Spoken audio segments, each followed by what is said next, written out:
jamais de fumée sans feu. Les gens se demandent comment on aurait pu éviter les nombreuses morts du Covid-19 alors que les Écritures disent que la vraie cause de la mort, c'est le péché. Romains 6, 23. Au lieu de chercher à éteindre le feu entre guillemets du péché qui brûle corps et âme, on réfléchit plutôt aux moyens de produire rapidement un vaccin efficace en attendant la mère entre guillemets des pandémies. On dit pourtant qu'il n'y a jamais de fumée sans feu, mais le monde fait tout pour se débarrasser de la fumée au lieu de s'attaquer aux vrais problèmes. Je m'explique. La liste des 10 premières causes de mortalité que nos pays dressent chaque année montre que pour l'homme, l'effet est devenu la cause et que tous nos efforts ne font donc que traiter les symptômes sans toucher aux vrais problèmes. Covid-19, maladie X ou pas, l'âme qui pêche, c'est celle qui mourra, dit Ézéchiel 18, verset 28. Mais l'homme, n'ayant pas les moyens d'éteindre le feu du péché, s'attaque plutôt à la fumée, c'est-à-dire aux virus et autres. Ce n'est pas mauvais, mais c'est bien dans la racine que les problèmes se traitent, n'est-ce pas? Que faire donc, cher ami, quand il est écrit « Il est réservé aux hommes de mourir une seule fois, après quoi vient le jugement » Hébreux 9, 26.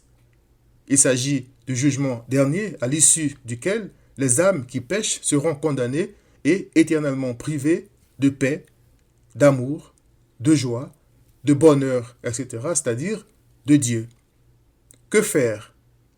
Eh bien, après avoir dit « car le salaire du péché, c'est la mort », l'apôtre Paul ajoute « mais le don gratuit de Dieu, c'est la vie éternelle en Jésus-Christ, notre Seigneur ».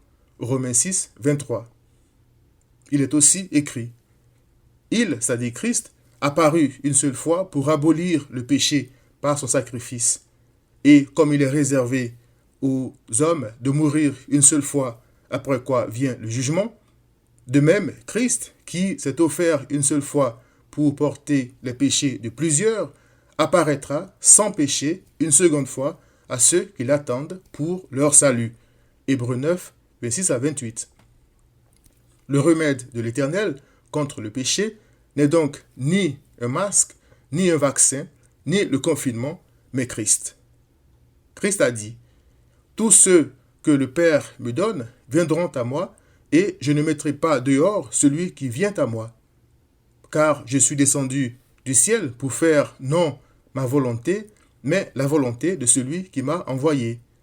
Or, la volonté de celui qui m'a envoyé, c'est que je ne perde rien de tout ce qu'il m'a donné, mais que je le ressuscite au dernier jour. La volonté de mon Père, c'est que quiconque voit le Fils et croit en lui ait la vie éternelle, et je le ressusciterai au dernier jour. Jean 6, 37 à 40.